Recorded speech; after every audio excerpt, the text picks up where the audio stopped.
All right, so it is exactly 9 a.m. in New York time zone, and it's time for our next webinar with Vogayer Study Abroad and its founder and CEO, Mike Tyler. Hi. This webinar is very special for us, first because it's not the first time Vogayer Study Abroad participates in X-Culture, so they're now our long-term partners since the last semester. Second, what makes this company so special is it is the most popular company based on the selections by the students both last semester and in the early track of this semester.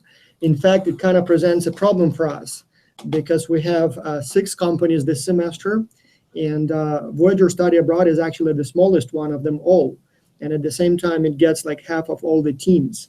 So I'm not sure if we should regulate who chooses whom, but we kind of wish it was a little bit more balanced. And all I can say that it's a great company.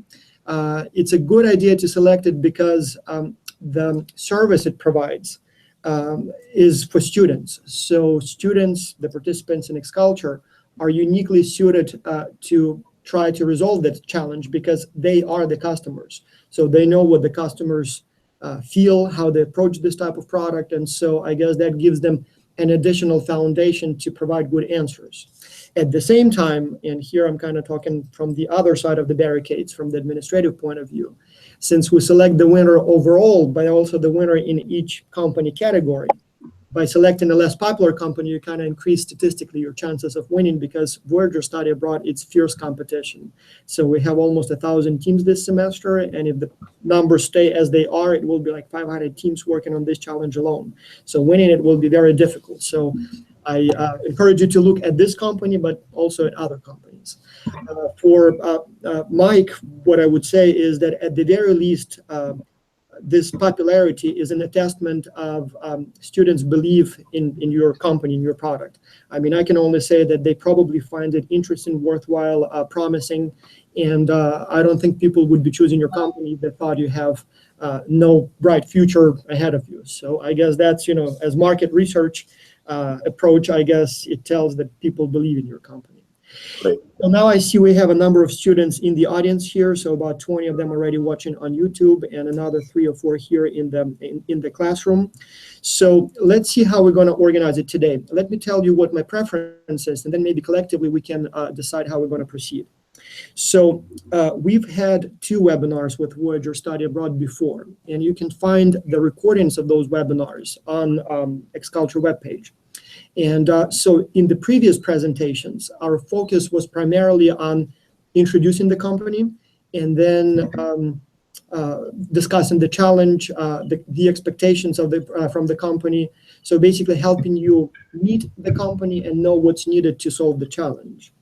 The plan for this webinar is to invite students from the early track who are almost done with the challenge, and invite them to present what they have so far to the company and receive some feedback.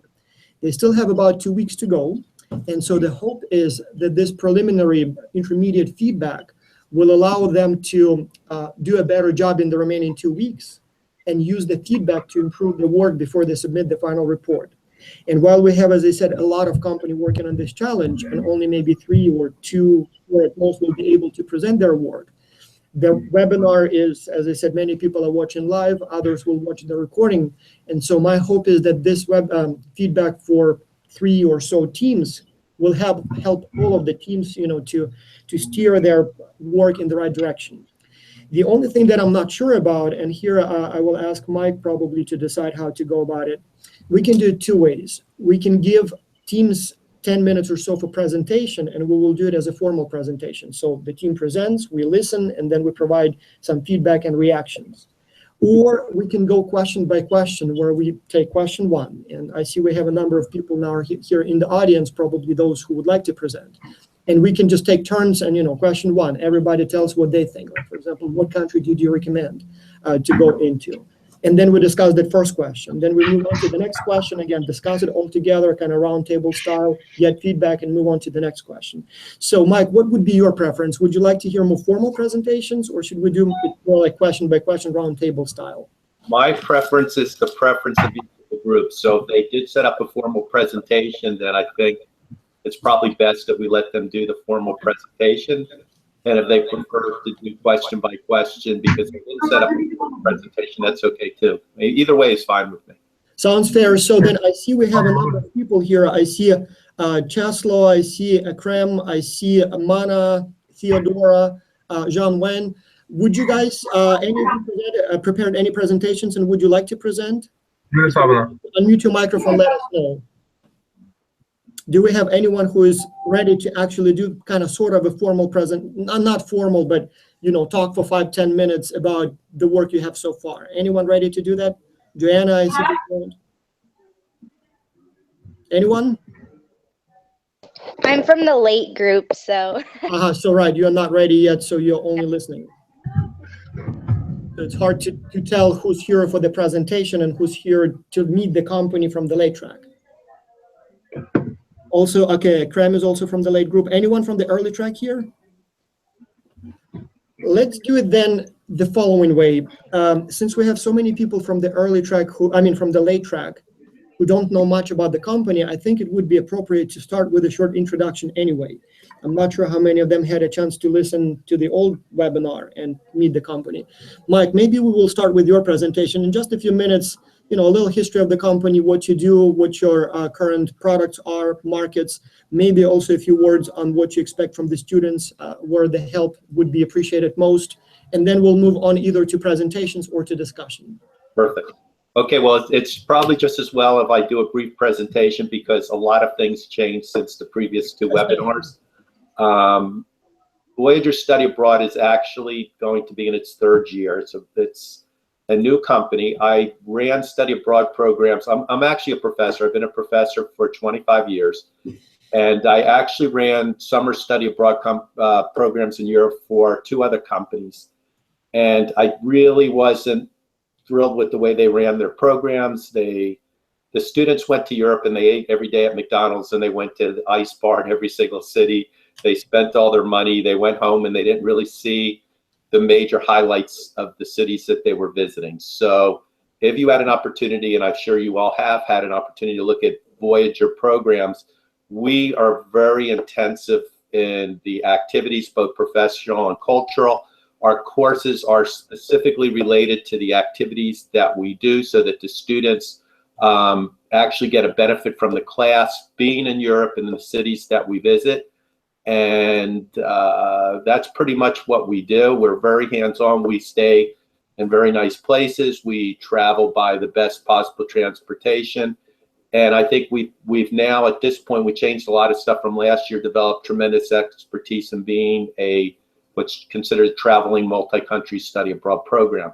The only update I need to provide is we were going to this year try to run 2 programs and an add-on, and we've already had to eliminate one of those 2 programs. We're only running Vogayer Europe, and that's because of the 750 inquiries that I received.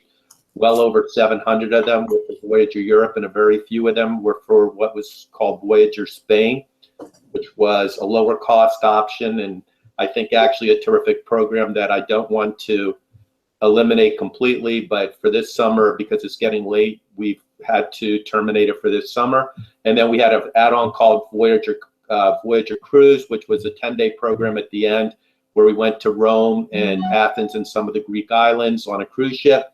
And that was actually an incentive to get people to sign up for the other programs.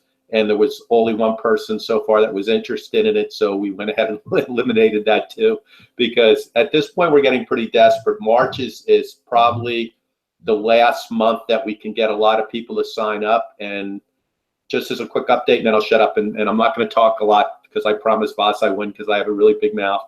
But we only had like 2 students signed up 2 or 3 weeks ago. And it was getting very desperate for us. In the last 2 or 3 weeks, we've picked up 8 or 9 more. So we're over 10 now, which is still not particularly good. But as a last update, I'm going to retire from my university soon. I'm getting older, and so I'm the primary employee, and I'm probably putting in a good 20 or 30 hours a week. But my dream is to make it a viable company that I could do. For me, full-time would be 60 hours a week, but to do it full-time upon my retirement. So if I run a great program, I get new students, it grows a little bit, and the students leave me great reviews, then not having a lot of students nor making money is really my primary concern at the moment. So for sure, I'm going to run the program this year, and for sure, I'm going to lose money again this year, and just continue the process of trying to grow. Okay, I'm going to be quiet now and answer questions. Well, if I may, so I have some questions coming online now. Can you talk a little bit about the industry in general? So we have obviously your company that offers study abroad tours, but how does it work? So is it for credit for students at universities? Do students go on those tours because their schools require that they do a study abroad course, or is it purely for fun and more like tourism? And also, when you go to all those different cities, what's in your program? Is it primarily museums and fun things, or you actually meet with some companies, you meet with some organizations? Is it more business oriented? Great question. And the answer to that question is hopefully we're doing all of the above. It is certainly a study program. We are sponsored by a university in Madrid, the College of International Studies. Our transcript comes from an accredited university in Massachusetts, Endicott College, so the credit should be transferable to the overwhelming majority of students' universities. We specifically, and I think it's one of the unique things about our program, everybody says that their courses are related to the cities they visit, but if you actually take a look at our courses are integrated into the cities that we visit. For example, we have a course called Art and Society, and the students actually visit, of the top 15 art museums in the world, they visit 10 of them during the trip, which is an amazing thing. We have a great art professor that takes the students there. They have the seminars at the art museum. We have a course called New Europe, where we actually visit all the European agencies in the city we visit. We visit the United Nations, we visit UNESCO, we visit the World Trade Organization, we visit the Office of Economic Cooperation and Development.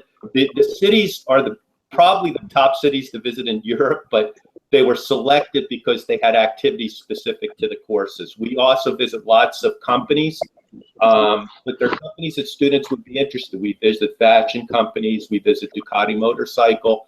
We go to places that the course is part of the program. The course makes the program better. And I don't know if I'm explaining it well, but we hope to do all of the above. We hope that when students go home, if somebody asked them if they've been to a particular place, they were there, which is unusual for a study abroad program. Makes perfect sense. And so I'm getting lots of emails now from people who say they want to present, but it looks like we have a limit as to how many people can be in the presentation room at the same time. So let's see how it goes, but perhaps, if you're not presenting and if you don't mind just watching on YouTube, maybe you can switch to the YouTube rather than the presenter link. And so just use the YouTube YouTube passive watching link, which I put here in the comments, and you have it obviously on the webpage. So let's see if we can kind of regroup a little bit so those who want to present can still join us. Thank you so much. So do we have anyone in the audience now who wants to formally present, or should we proceed with the questions? Okay, so not at this time. Mike, let's go question by question for now, and then once those people, like for example, Kathleen just emailed me, Laura just emailed me that they want to do the presentations. So hopefully they will be able to join us in a minute. For now, let's go question by question. One of the questions we asked for this time, and that's the first time, we didn't do it last semester, is to do a little survey of what we call stakeholders. So for now, let's go question by question. Students last time commented on being not exactly ready to understand the industry, and as a result, not ready to provide good answers to the questions. And so what we did this time, we said, why don't you go and survey potential clients or decision makers? For example, why don't you go and try to survey some of your friends and ask them, would you like to go on a study abroad tour? If you were, what company would you go with? Why did you choose this company and not another one? Have you ever heard about Vogayer Study Abroad? If not, what would it take you to convince, or what would it take me to convince you to go on the study abroad tour with Vogayer Study Abroad? And I'm looking at the data provided by the teams from the early track, and actually many of them did an extensive research. Many teams surveyed over 100 people, both students, administrators at their schools, asking administrators, like, for example, is it required at your school? Do you work with a particular company? How did you select that company? What would it take you to switch to Voyager study abroad? In fact, I see a number of companies that surveyed, they say, up to 200 people. So we'll see how much data it will be in the end.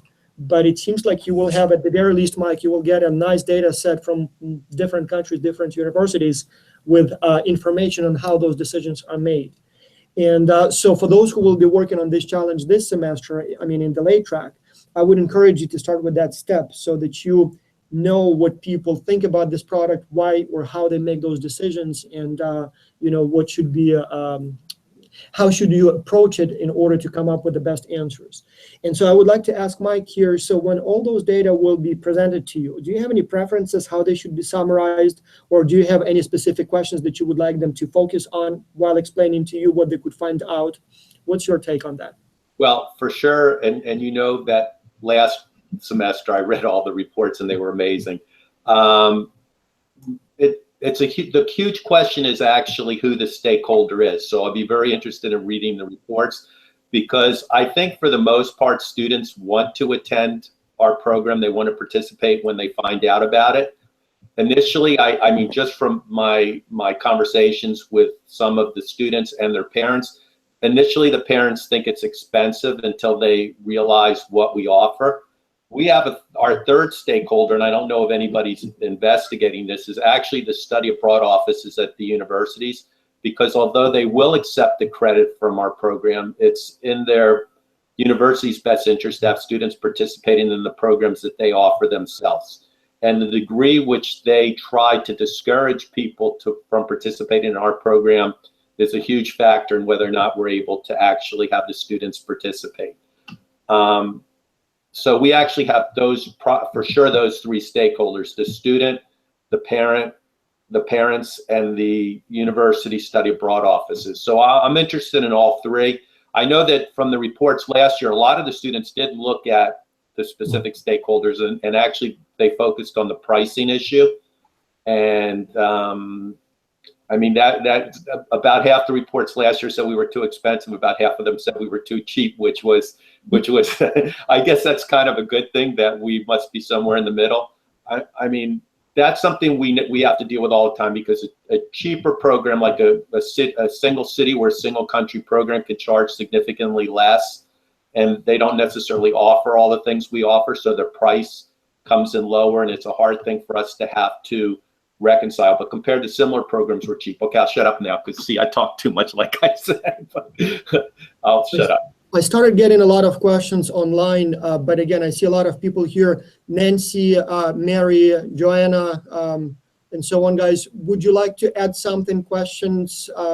Again, if you would like to comment on anything, feel free to just unmute your microphone. I started getting a lot of questions online, but again, I see a lot of people here: Nancy, Mary, Joanna, and so on. Guys, would you like to add something, questions? Again, if you would like to comment on anything, feel. All right, so we got some feedback here. Mike, so here is a very interesting question from Laura online. Ma'am, are you trying to talk, or is it just feedback? All right, so here is a question about your budget. So in the challenge, it says one of the questions is, help us design a promotion and marketing strategy. But remember, it's a small company with a small budget, so try to be as efficient as possible. And so Laura Cobos is asking, what would be a small promotion budget? How much money are you willing to spend on marketing? And I will add from that, are you planning to spend any money, or are you looking for ways to advertise using social media, where you can sometimes do it for free, or rely on word of mouth or viral marketing?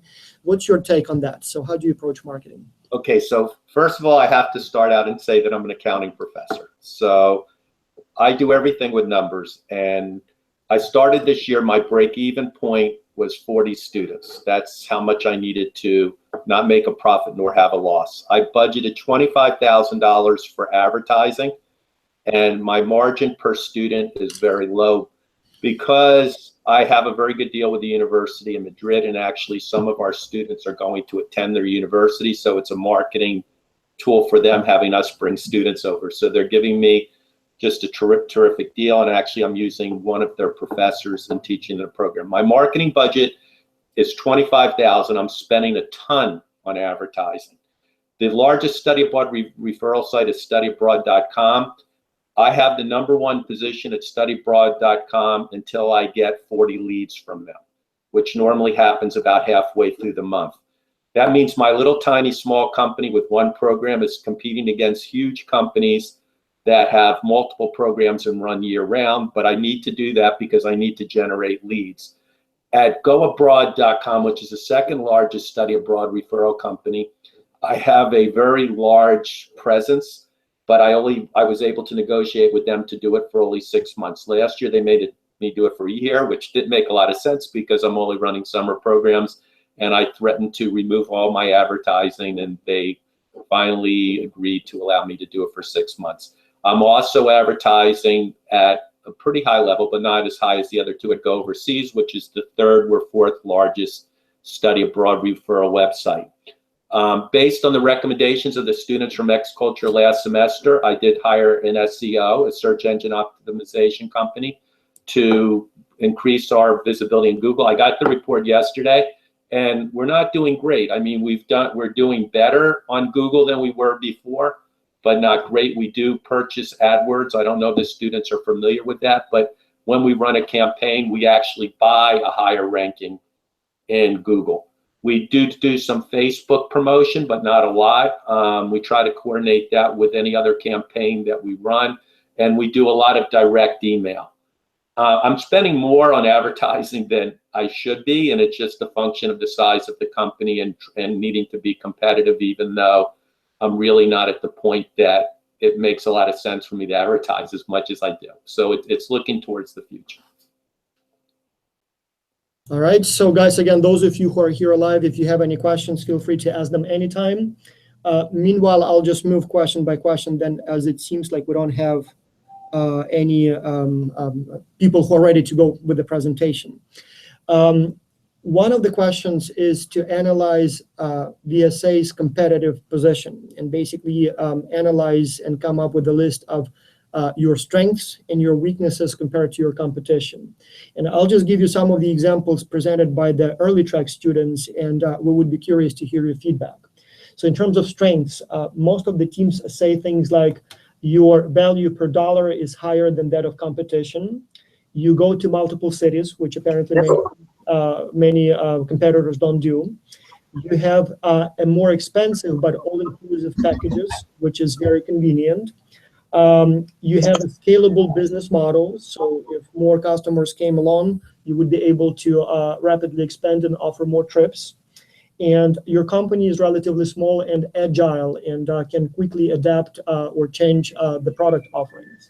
Would those be the strengths that you would name, or do you see any other advantages of your company over competition? I think the biggest advantage of our company is the people that are working with us. I've done study abroad in Europe for 10 summers, multi-country. The professor that's been with me, she's been with me for 9 years. So we know how to run multi-country programs. I think probably the thing that makes our program the best is we're not really trying to make money at this point. So I know that people think we're expensive, but compared to other multi-country programs, we're really inexpensive and we include much more. Foster, there's a couple questions I see here from people that are typing them in. Can I take a shot at them? Let's get to those as well. Yeah, sure. I see Joanna and Mama asking some questions. Sure. Okay, so for Joanna, I don't know why people can't find it on the website, but X-Culture students last semester said they couldn't find our pricing. So now our pricing is everywhere. If you click on our program, the first thing it says is the price. And then if you go to program details, the first thing it says is program fees. So the pricing is there. And we also have a list of every single thing we include and every single thing we exclude from the program. So let me just touch on it really quick, and then I'll go on to the next question, because I think there's a lot more questions than I think there is. So I'm going to talk fast. We charge $99.90 for 2 classes, $9,990, which essentially is $10,000, and $94.90 with 1 class. That is rather inexpensive for a multi-country program. Most of them charge about $12,000. We include with our program everything that happens in Europe except for some of the meals. Unlike the other programs, we do include breakfast in every city, and we include about half the dinners. We include, for the entire stay, a residence, a brand new residence. It was finished in September. That's in a really upscale part of Madrid. It's two blocks walking distance from the university that we teach our classes at. It has a kitchenette, it has a fitness center, it has a swimming pool. It's really nice, okay? So we include that for the whole 30 days. And the reason is because we travel so often, and we do use high-speed trains and planes for all our inner-city, inter-country travel. It doesn't make sense for students to check out and carry everything with them from city to city. So that was a huge change from last year to this year. All other traveling programs, because it's more expensive to do what we do, they just have the students carry all their luggage with them on a bus or on a train from city to city, which is pretty uncomfortable and inconvenient. We include all the lodgings, we include all the intercity transportation, all the activities, we include the classes, which are amazing. We include, of course, you get 6 credits. So anybody going to a private school, if they factor in the fact that they're getting 6 academic credits, it's a very inexpensive program. Somebody asked about the amount of money I spent on advertising. Let me just tell you that the program is priced at $9,990 for 2 classes. My marginal cost, not covering any of the fixed costs per student, is $9,300. Okay, so there's not a huge markup. Things are not, you know, if you look at what we offer and what we're charging, it's a very inexpensive program. I hope I answered Joanna's question. And then there's a question from ma'am.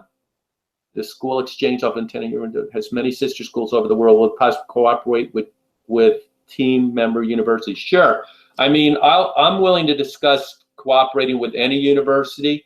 I have a really good deal with my sponsor university in Madrid, and they're terrific, and they're really excited about working with us, and they have us interact with their students, and they give us the students student ID cards, which very few schools will do. The students can use their library and their computer center, and they get immersed with the students that are already taking classes at that university, and it's terrific, and it's, you know, so close to the residents that we have in Madrid.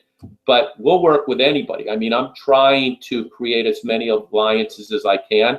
And in fact, last week, for the first time ever, we got a student that was referred from a study abroad office to us. And the reason they referred the student to us is because we had a student from that school attend our program last year who went back to the office and told the study abroad office how great our program was. But that's the ideal. Instead of having them shoot us down, having them encourage students to come to our program. A number of questions came about the weaknesses of your company. And again, the questions are, what would you see as a weakness of your company? But also looking at the submissions we are receiving this semester, some of the listings include low brand visibility. Your sticker price is relatively high, and it's not always easy to understand that it includes more than what others include. So people see the price, they see the large number, and they think it's more expensive, when in reality it may not be. The trips are too focused on learning, whatever that means. Sometimes difficult to get partnerships with universities or compete with the programs offered by the universities themselves. Limited popularity of multicultural country programs based on our survey. And then a number of other less seemingly relevant points. So what would be your take on the weaknesses of your company compared to the competition? Well, I think they pretty much hit the nail on the head. We are a small company. We do have low visibility. There's 3 or 4 huge study abroad companies, and they're very hard to compete with. Our sticker price is, you know, like I said before, for comparable programs, it's lower. But, you know, a university program that goes to one city or one country and offers a limited number of activities and doesn't necessarily stay in nice places. They might stay in an apartment where residents, they obviously can charge half of what we do. The people that said learning, you know, to me, those people who are concerned about the degree of learning that takes place during our program probably isn't the right program for them. I mean, at some point you have to specialize in something. I think if you look at the activities that we offer, both professional and cultural, I think they're enriching activities. I think that a student who wanted to go to Europe and have the ultimate experience, I think that our program offers more than anybody else. But that would have to be a decision made by the student. And that's also related to one of the last points that was made, that there's a little less interest in cultural programs. And, you know, that's for sure. I work for other study abroad companies, and there's people who want to go to McDonald's and go to Europe and drink in every club. And, you know, I'm a parent. I have 2 students in university now, and that's not what I want. I want students to go to Europe, have the most enriching experience they possibly can have, see as much as they possibly can see, learn about new cultures, meet new people.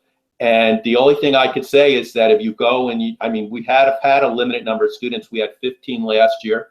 They left perfect reviews for us. Every single one of them had an amazing experience, but they self-selected. They chose to go on our program. As far as the partnerships and competing, you know, we are growing a little bit at a time, and I've had staffing issues that continue. I mean, it's really tough. I mean, being a professor to one degree is a lot easier than running a business. When you run a business and it's your money and you count on people to do things, it's pretty tough. And I think we're finally ironing out some of those problems. But yes, all the things that were noted are absolutely true. I don't disagree with any of them.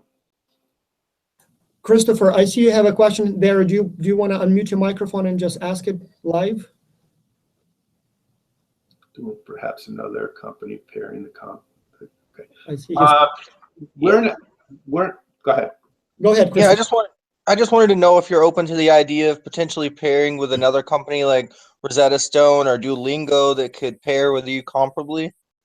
You know, that's a great question, and I've actually looked at that.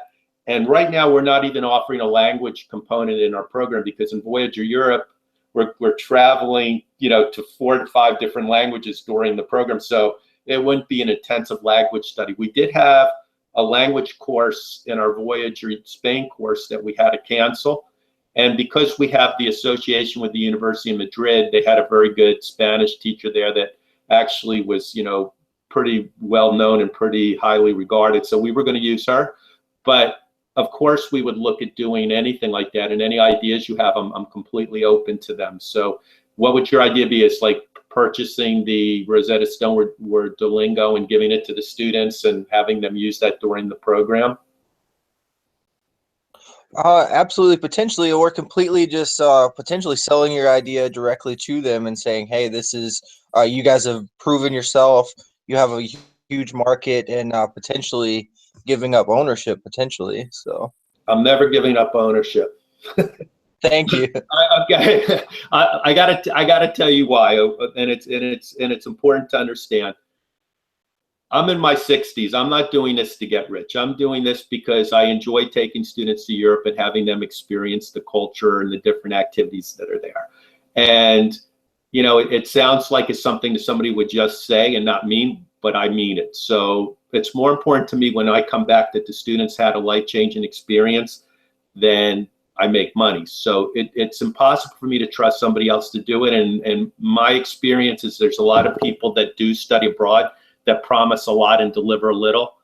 And I'm not going to be one of those people. I mean, I'm not going to, and you know, it goes back to the point that they raised before. I'm not going to have people go to Europe and, you know, go to class and then go to McDonald's and then go to sleep and wake up at 2 in the morning and go to a club and then come back and start that routine. I'm not going to do it. It's not what this program's about. And, you know, at the end of the day, I want the students to get an experience they'll never forget. And even though they're going to be exhausted while they're doing it, when they get home and they start thinking about all the things they did and all the things they saw, that they'll never forget it. That's why I do it. Now, integrating a language component, I've got to do it. And I think that's a great idea. What you have is I need to find a way of doing it without actually offering it as a class, maybe as an add-on, because going to the different countries we go to with Voyager Europe, it's not a single language, so it wouldn't really make sense to offer a language class, but for sure. And I should say that we do, in every city we go to, when it's in a, you know, in a different language, we do teach them in an orientation a bunch of words. We give them handouts, you know, and in every city we go to, the students take a city tour, except for Paris because it's too big, and then they go on an evening river cruise. So we try to orient the students to the cities we go to, the cultures in those cities right away, and we try to teach them a few words so that they can at least make an attempt to pick up some of the language. And using a language program would help us do that. So if I may add to what Christopher said, I'm in no position to judge whether or not it's a good idea to work with Rosetta or a particular company for a particular business. But what I really like about this comment is that it's different from the standard business model. And in the past, we've had students like Christopher who would come up with something completely different. Like, for example, talking about study abroad tours. The standard model seems to be that, through some channels, students or parents, I guess, of the students are recruited. Students join the tour. The company takes them on the tour. They come back. Everyone's happy. But once in a while, there is a suggestion sometimes that is completely different. And so here, for example, it is, team up with the language, learning companies. And again, I'm not sure if this particular if this particular idea is useful. But what's valuable about it, that it's very different from the standard model. And probably 9 out of 10 of those unusual suggestions will be completely useless. But once in a while, you hear something that completely changes your approach, like, oh, that's interesting. We can completely change the business model. And again, I don't know, based on Mike's feedback, maybe this particular suggestion from Christopher is not a very good one. But it's very nice to hear those unusual suggestions because, as I said, one of them sometimes just happens to be brilliant and completely changes, like pivots the organization in a completely different, more successful direction. Well, and I agree. And thank you, Christopher. And I'm going to investigate it because I for sure would like them to learn more, of the students that participate in our program to learn more of the language. We do a minimal amount, certainly more can be done. And one of the ways of doing that would be using a software. So I think that's a really good idea. And if you guys come up with those unusual ideas, it would actually help if you not only gave the general idea, but maybe also investigated and told us how it could be done. One thing it is to say, why don't you work with Rosetta? Another thing would be, this is what they do. This is what the bundle might look like. These are the people you need to contact at the organization. Here are their phone numbers. Here is what I recommend you say. And if you do it in such a detail, I guess it would be much more practical, much more useful. Isn't that right, Mike? Absolutely. All right. Several people are asking a question about markets. And with Voyager Study Abroad, we kind of have 2 markets to look at. On the one hand, it would be the market or country where you take your students to. And I think that is more or less set. You've tried a number of different tours, and so some are more popular, others are less popular.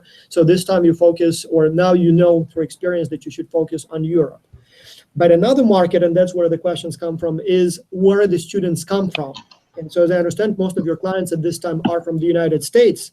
But many students, I'm looking at the early track submissions here, many teams are recommending to recruit students from other countries as well. And so they mention Canada, but many also say maybe Latin American students would want to go with you. So the question is, would you be open to the idea of adding students to your groups who are not from the United States, who are not from your home market, who come from some other countries, and you would meet somewhere in Europe, I assume, and then you go together and then you give them whatever certificates in the end that they receive.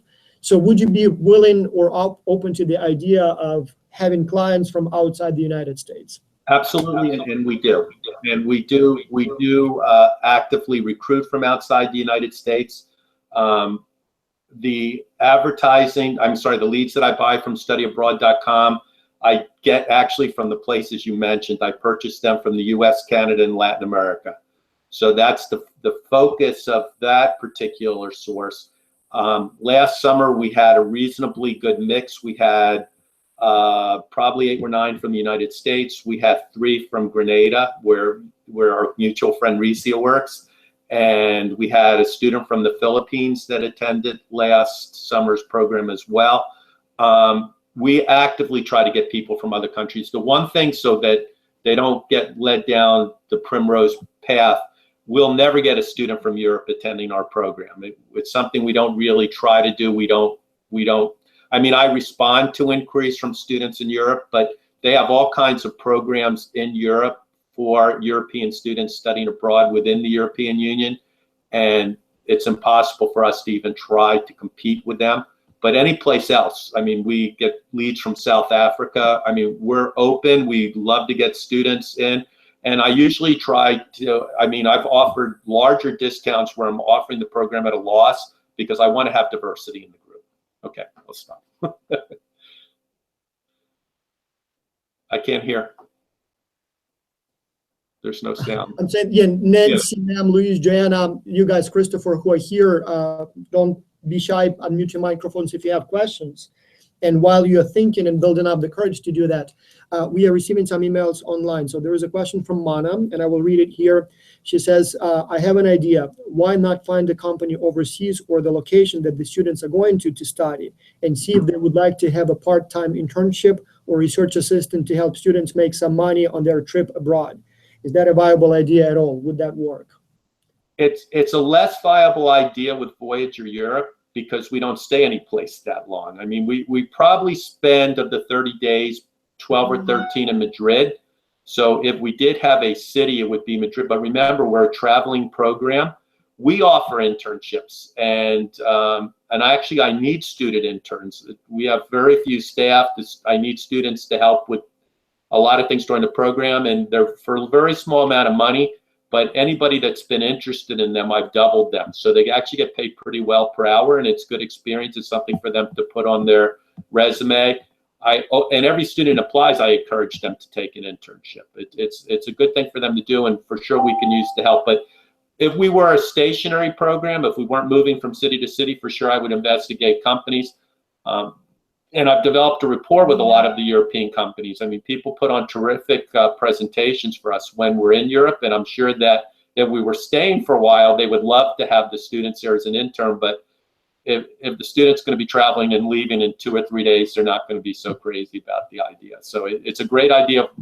And by the way, just really quick, because I do talk too much, is that Voyager Europe is one program in the summer, and I need to be clear that that's not my goal. My goal is to keep on running Voyager Europe and have it grow and get great ratings and get me good pictures for the website and having students love it, so that I can offer several programs in the summer, but also offer programs in the fall and spring. I can't do that now because I'm a full-time professor. So there is a longer-term plan than what's going on right now. If I may take a second and promote something different but related to the question that we just got from Mana. We have a wonderful professor also in Florida, Leilani Baumanis. And so, as you know, we will have the X-Culture Symposium this July. And the host of this symposium is Seminole Gaming. That's the native Indian tribe in Florida. And those are the guys who own the Hard Rock Cafe brand. So if you've ever been to the Hard Rock Cafe, so they are the owners and they manage Hard Rock Casinos and Hard Rock Cafe. And so the summer program that we will have, it will be just a few days, and we will have all kinds of tours, Port of Miami, Miami International, Hard Rock, obviously, and a number of other career development workshops. But one thing Leilani is working on is creating a joint program between Seminole Gaming and probably X-Culture as one of the partners. And what they want to do is they want to bring students from all around the world for one semester and literally offer them an internship. So there will be a payment, and fairly, in my opinion, very generous one. Plus, they will provide all the housing and food and stuff like that. And so the idea is that for half a day, the students will be taking courses at a university, kind of to study some theory. But then for the rest of the day, they will be basically interning at the company, learning how this business works. And so in the process, students can earn some money, obviously have some time in the United States to maybe learn the language and just, travel and see the country, and at the same time get some academic training. And so that sort of a program potentially can be very useful and relevant to what, the questions we had here. And so the reason they would like to team up with X-Culture, again, it's all preliminary at this time, so it probably will go into effect either later this year or maybe even next year if it works. But one of the challenges they have is selection. So how do you select a few highly talented, students for this kind of internship? And so the reason they like X-Culture is because we have thousands of students from all around the world. And not only do we have them, but during their participation in the project, we closely monitor their performance. And so by the end of the project, we really know who's good and who's not, who has good social skills, who has good international cross-cultural skills.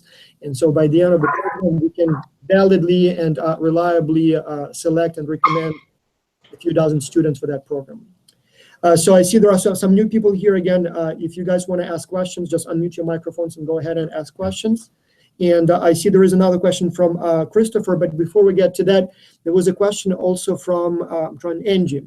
Angie was asking if are there any companies, school, or partners that offer scholarships, sponsorships, or any other financial plans or awards for students to go on study abroad tours?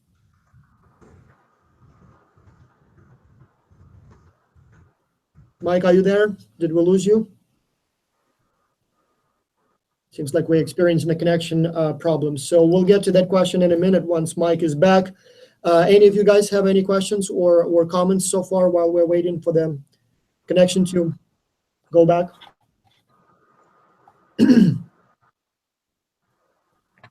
Any questions about X-Culture in general? Again, especially those of you from the late track who are just starting now. So any challenges you've experienced in these first few days, or any questions you have about the project in general, not related to Vogayer study abroad? Seems like we lost our presenter. All right, so while we're waiting, let me try to answer those questions that we're getting here based on my knowledge from the previous webinars. So about scholarships and financial aid. Honestly, I don't think there is much of that kind. So some schools may offer something, but to my knowledge, those would be travel stipends for the tours offered by the university itself. As you can imagine, there are two different types of providers of study abroad tours. One, private companies like VSA, but then also, and it's a huge portion of all the tours organized for students, those would be the programs organized by the universities themselves. For example, I know my school has several programs where students are taken overseas for a few weeks. We usually go to Belgium or to Germany or to Costa Rica. So we have 3 different programs.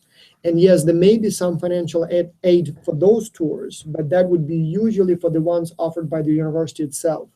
I'm not sure if it would be easy to find some scholarships to go on a study abroad tour with a private company, though it's possible. And if Mike comes back, hopefully he will have a little bit more information. And then Christopher, you asking about winter. Good question. I don't know. It seems like this particular company is not offering winter tours, not yet at least, but why not? One idea I have for Mike, and again, if he comes back, I'm curious to hear what he has to say, is again more about the summer. So this summer symposium that we have with X-Culture, it will be in Miami, but it is hosted by Johnson Wales University there. And so one of the great things about that is that I'm back. You hear me? Yes. Okay. Sorry about that. I lost the internet connection. Well, there was a question that I was trying to answer, but I'm not sure if I gave a correct answer. Are there any financial aid or travel stipends or some other type of grants for students to go on a study abroad tour? Have you heard about any of those? Yes, and in fact, I saw that Mana had also answered that question, and I was going to follow up because I missed the bottom part of her question. Usually if the student's on financial aid, there is the possibility that their home university will allow them to continue to use whatever financial aid they have. These do have aid specifically for study abroad. Not most, but I shouldn't say most, but a lot of them do. Studyabroad.com has a list of different study abroad scholarships that are available.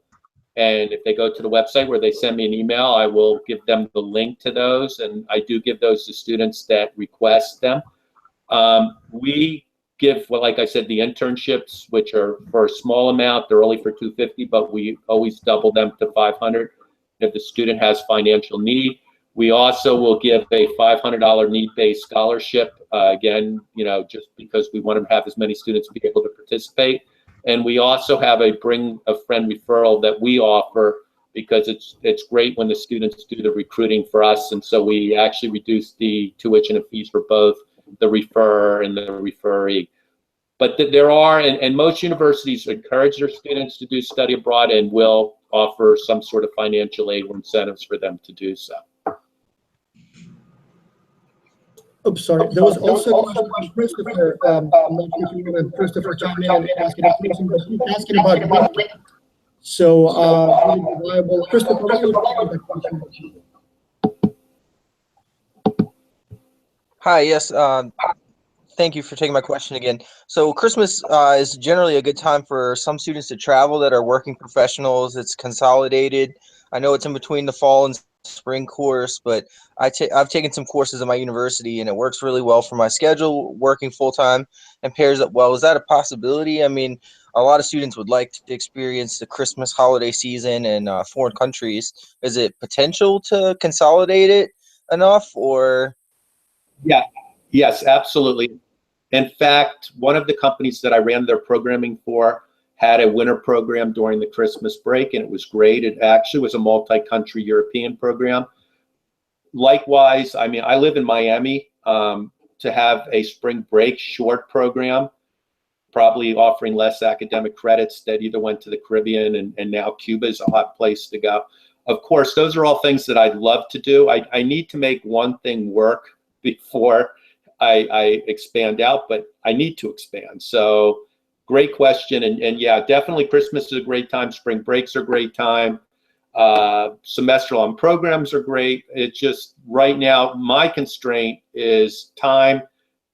And right now I can only do it during the summer, but that's a short-term condition. So definitely great point. I'm going to keep that in mind and try to do that, Christopher. I think it's, something that needs to be done.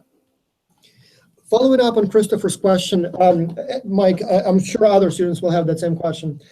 So the Exculture Symposium that we do this summer will be hosted by Johnson Wales University. And so one of the beautiful things about that partnership is that because it's in summer, their dormitories are free. And so our students will be staying at the dorms there at extremely low price. So it's something like $30 per night per student. And so the logic there is, well, they're free anyway, and so it's kind of designed for students. Why not give it to those travelers for nearly free? In our case, we will have 150 students, so it's a fairly large group.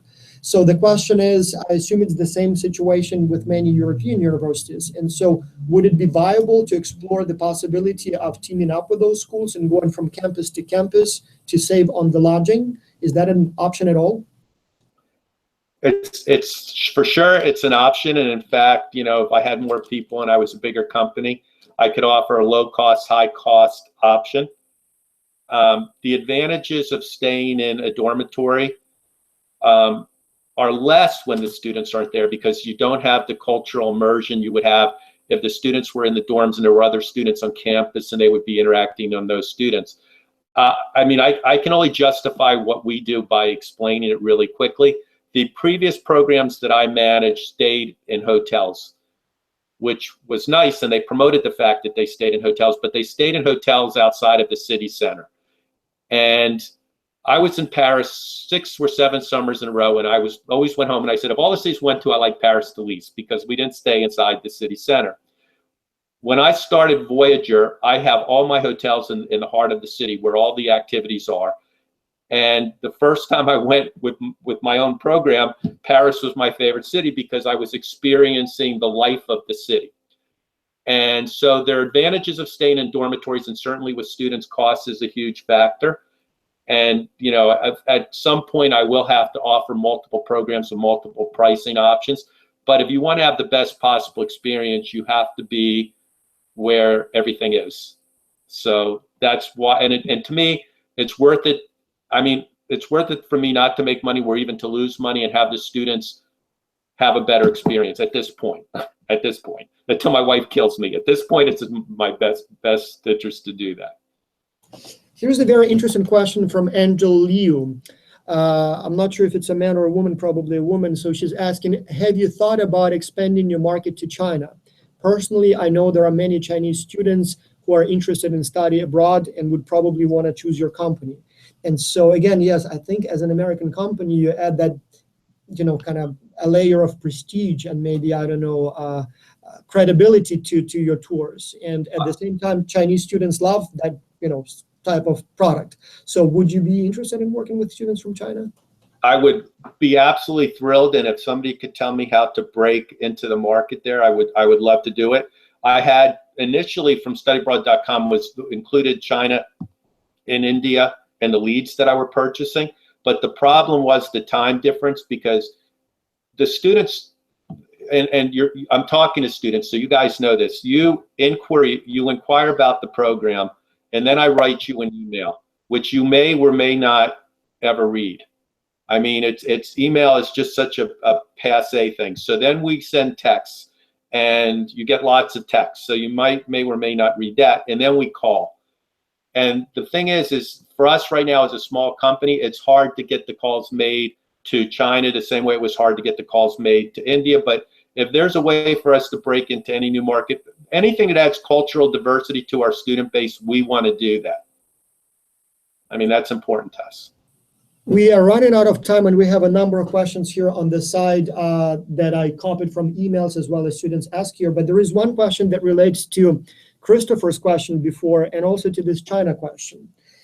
And that is, I guess, employment, if you want to call it, or commission or promotion. It touches upon all of those options. So what would students need to do if they think there is a market somewhere and they think they can recruit some of the clients, participants for your programs? So we know that you offer the option of what we call the real life viability test.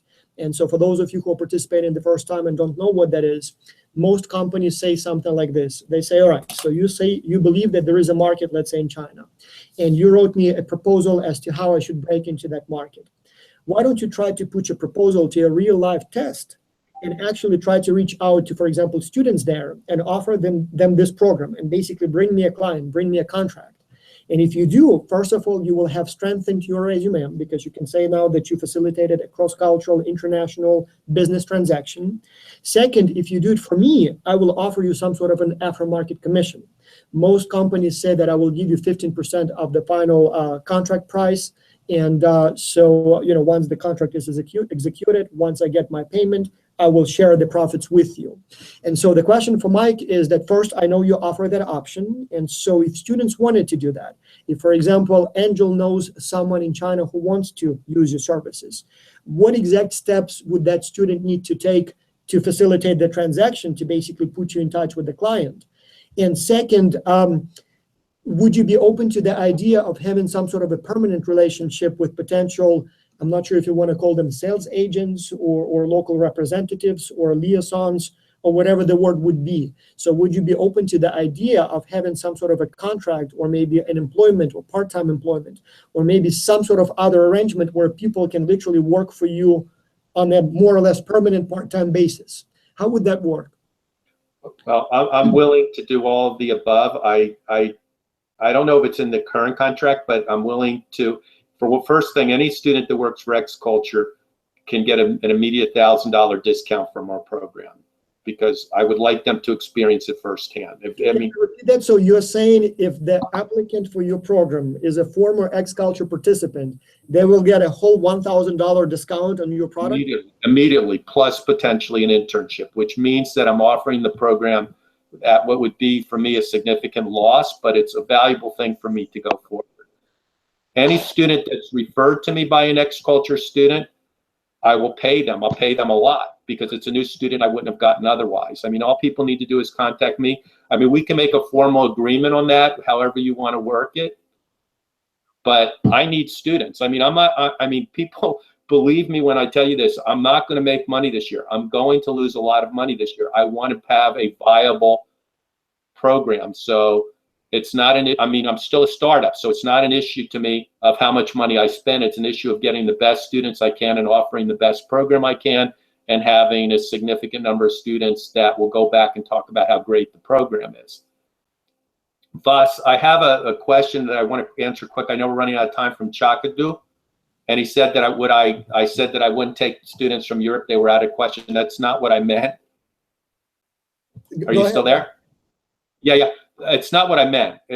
I actually, if a student from Europe inquires in the program, I email them immediately. I offer to Skype with them, and I would love to have them participate. But in Europe, they offer all kinds of study abroad programs to other students in Europe through the EU, and they're basically Erasmus programs where they provide very low costs, where sometimes they even pay the students to do study abroad. So I just can't possibly compete with that. I mean, it's something that. I'll continue to try, but I know that it's not going to be successful. It's not that I don't want them. I do want them. I want as much diversity in the program as I possibly can have. And I'm willing to pay for that diversity. I mean, that's what I'm trying to make clear to everyone, is that I want to have the best program I can have.